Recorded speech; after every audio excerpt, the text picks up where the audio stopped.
అని ఆయన ఏమన్నాడు? కౌంతేయ ప్రతిజానేహి, ఒక్క విషయం గుర్తుపెట్టుకో అర్జున, నమే భక్త ప్రణశ్యతి, ఎవడైనా నష్టపోతాడు కానీ నన్ను మనస్సులో నిరంతరం స్మరించేవాడు నష్టపోడయా, నేను చూసుకుంటాను ఆ విషయం.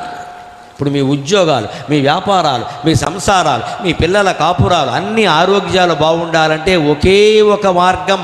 నమో భగవతే వాసుదేవాయ, ఓం నమో భగవతే వాసుదేవాయ, ఓం నమో భగవతే వాసుదేవాయ. ఏదో ఒక భగవన్నామాన్ని నిరంతరం మనస్సులో స్మరించాలి. మీరు కారులో ప్రయాణం చేస్తున్నా సరే, అన్నం తింటున్నా సరే, పడుకుని నిద్ర పట్టకపోయినా సరే భగవన్నామాన్ని వదలకండి. భగవంతుడు రాత్రి మనకి నిద్ర పట్టకుండా చేస్తున్నాడు అంటే మనను అనుగ్రహిస్తున్నాడు, ఆయనకి స్మరించే అవకాశం ఇచ్చాడు మనకి. అది ఒక అవకాశం. ఏమిటో నిద్ర పట్టట్లా, ఏమిటో నిద్ర పట్టట్లా అని నీ నిద్ర నువ్వే చెడగొట్టుకోకూడదు. నాకు నిద్ర పట్టకపోతే నేను మా అమ్మవారితో పద్యం చెప్పాను, సరే ఫోన్లే అమ్మ, పట్టకపోతే పట్టకపోయింది. ఆ